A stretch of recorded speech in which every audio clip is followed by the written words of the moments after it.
నడిచినా కూర్చున్నా మోకాళ్ళ నొప్పులు వస్తున్నాయా? ప్రాణ పెయిన్ క్లినిక్ లో అధునాతన చికిత్సతో మోకాళ్ళ నొప్పులు తగ్గించుకోండి. హాయ్, వెల్కమ్ టు మనం టీవీ. నేను మీ కట్టా కార్తీక్. విజయవాడ పార్లమెంటు నియోజకవర్గ అభ్యర్థిగా ఇన్ఛార్జిగా కేశినేని నాని గారిని తప్పించి కేశినేని చిన్ని గారు ఆయన తమ్ముడిని పెట్టడం జరిగింది. అందరూ ఈ వార్త వినే ఉంటారు. ఇది ఇప్పుడు పొలిటికల్గా చాలా చర్చ జరుగుతున్న విషయం. ఎందుకు ఇలా చేశారు? వాస్తవానికి పోయినసారి 25 పార్లమెంట్ నియోజకవర్గాలు ఏపీలో ఉంటే కేవలం 3 నియోజకవర్గాలు మాత్రమే టీడీపీ గెలవడం జరిగింది. దాంట్లో విజయవాడ పార్లమెంట్ ఒకటి. దాంట్లో కేశినేని నాని గారు విజయవాడ పార్లమెంట్ నుంచి టీడీపీ పార్టీ తరఫున ఆయన గెలవడం జరిగింది. మరి ఎందుకు ఈ నాని గారిని పక్కన పెట్టి వాళ్ళ తమ్ముడు కేశినేని చిన్ని గారిని ఇన్ఛార్జిగా టీడీపీ అధిష్టానం ప్రకటించింది అనేటువంటి విషయం ఇప్పుడు పొలిటికల్గా కాకరేపుతుంది. అయితే దీనికి సంబంధించిన వివరాలను మీ ముందుంచే ప్రయత్నం చేస్తున్నాను. వాస్తవానికి నాని గారు కూడా టీడీపీ కమిటెడ్, కాకపోతే ఈయనకి నోటి దురుసు ఎక్కువ. పోయినసారి లోక్సభ పక్ష నేత ఇవ్వలేదని కూడా చాలాసేపు అలిగాడు. వాస్తవానికి అప్పుడు కూడా చాలా గందరగోళం పార్టీలో నెలకొంది కేశినేని నాని గారి వల్ల. కేశినేని నాని గారు కాంట్రవర్సీ కామెంట్ చేస్తుంటారు. ఆయన కాంట్రవర్సీ కీలక పార్టర్స్గా టీడీపీలో ఉంటున్న వ్యక్తిగా చెప్పొచ్చు. నిజానికి మిగతా ఇద్దరు ఎంపీలు గల్లా జయదేవ్ కానీ రామ్మోహన్ నాయుడు కానీ పార్టీకి వ్యతిరేకమైన కార్యక్రమాలు, పార్టీకి ఇబ్బందికరమైనటువంటి వ్యాఖ్యలు ఎప్పుడూ చేసింది కాదు. కానీ కేశినేని నాని గారు అడపాదడపా కామెంట్ చేస్తూ ఉంటారు. ఆయన చేసే కామెంట్స్ కూడా పార్టీ అధిష్టానానికి తలకాయ నొప్పిగా ఉంటూ ఉంటుంది.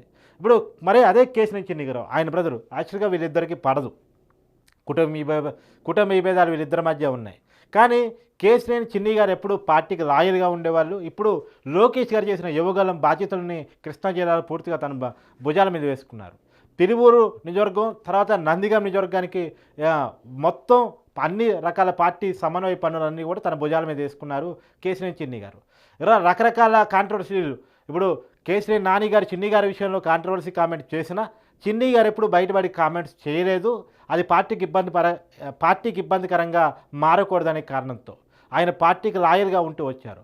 ఇంకోటి ఏంటంటే కేశినేని నాని గారు టీడీపీ నియోజకవర్గ ఇన్ఛార్జీలని, వాస్తవానికి ఈయన పార్లమెంటు ఎంపీగా ఉన్నప్పుడు ప్రతి ఎమ్మెల్యే కాన్స్టిట్యున్సీకి ఒక ఇన్ఛార్జ్ ఉంటారు టీడీపీ పార్టీ తరఫున.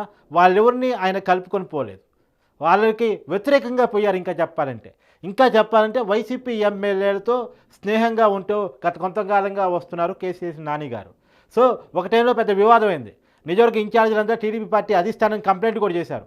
ఈయన మమ్మల్ని పట్టించుకోవట్లేదు, నియోజకవర్గ ఎమ్మెల్యేలతో సంబంధాలు మెయింటైన్ చేస్తున్నాడు వైసీపీ ఎమ్మెల్యేలతో అని చెప్పేసి టీడీపీ పార్టీ కూడా కంప్లైంట్ చేశారు. ఆ టైంలో కూడా కాంట్రవర్సీ కామెంట్ చేశారు. నాని గారు ఏమన్నారంటే, నేను పనిచేసే వాళ్ళతో కలిసి పనిచేస్తాను, పని చేయని వాళ్ళని నేను పట్టించుకోనని చెప్పేసి, అంటే టీడీపీ నియోజకవర్గ ఇన్ఛార్జీని పని చేయని వాళ్ళుగా కేశినేని నాని అభివర్ణిస్తూ కాంట్రవర్సీ కామెంట్ చేశారు. అయితే అంత మాత్రాన ఆయన పార్టీ మారింది కాదు, పార్టీ గీత దాటింది కాదు, పార్టీ అధినాయకుడిని తిట్టింది కాదు. కాకపోతే ఏంటంటే కాంట్రవర్సీలు క్రియేట్ చేయడం, పార్టీ అధిష్టానానికి తలకాయ నొప్పిగా మారటం, దూకుడు తత్వం, ముక్కుసూటిగా పోతున్నాననే కారణం, ఇలా రకరకాల కారణాలు కేశినేని నాని గారికి పొలిటికల్గా పార్టీలో ఇబ్బంది తెచ్చాయని చెప్పి చెప్పుకోవచ్చు. రెండోది అంటే నారా లోకేష్ గారితో మన కేశినేని నాని గారికి సమన్వయం లేదు, కేశినేని చిన్ని గారికి ఉంది. నాని గారికి ఏమో లోకేష్ గారితో పెద్ద ఇంటరాక్షన్ లేదు, ఆయన లోకేష్ గారితో ఇంటరాక్ట్ కాదు, ఓన్లీ చంద్రబాబు గారితోనే ఇంటరాక్ట్ అయ్యే వ్యక్తి కేశినేని నాని గారు.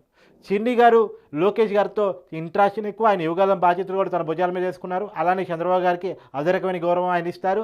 కాబట్టి ఏది ఏమైనా లోకేష్ గారి లాబింగ్ కూడా కేశినేని చిన్ని గారికి కలిసి వచ్చిందని చెప్పుకోవచ్చు. లోకేష్ గారి వల్లే ఇప్పుడు కేశినేని నాని గారిని కాదని కేశినేని చిన్ని గారికి అక్కడ విజయవాడ పార్లమెంట్ నియోజకవర్గ ఇన్ఛార్జిగా బాధ్యతలు ఇచ్చారని చెప్పేసి చెప్పుకోవచ్చు. కాబట్టి ఏది ఏమైనా నాని గారికి టికెట్ ఈసారి నిరాకరించడంలోనూ, కేశినేని చిన్ని గారికి టికెట్ ఇవ్వటంలోనూ కలిసి వచ్చింది. ఖచ్చితంగా పార్టీ రాయల్టీ, తర్వాత కాంట్రవర్సీ లేనితనం, రెండోది లోకేష్ గారి లాబింగ్ అన్నీ కలిసి వచ్చి కేశినేని నాని గారికి నో చెప్పటం, కేశినేని చిన్ని గారికి ఎస్ చెప్పడం జరిగిపోయింది. కాకపోతే ఈ మొత్తం కేటాయించిన తర్వాత కూడా కొంతమంది టీడీపీ నాయకులపై కేశినేని నాని గారికి చెప్పిన తర్వాత కూడా ఈ రోజు వరకైతే పార్టీకి వ్యతిరేకమైనటువంటి వ్యాఖ్యలు చేయలేదు. మరి రేపొద్దున ఆయన స్టాండ్ ఎలా ఉంటుందని చూడాల్సి ఉంది. కాకపోతే ఎంత కాంట్రవర్సీ కామెంట్ చేసినా సరే ఆయన పార్టీ స్టాండ్ దాటిపోరనేటువంటిది ఒకటి ఉంది. మరి ఏం జరుగుతుంది అనేది రాబోయే రోజుల్లో చూడాల్సిన అవసరం అయితే కనపడతా ఉంది.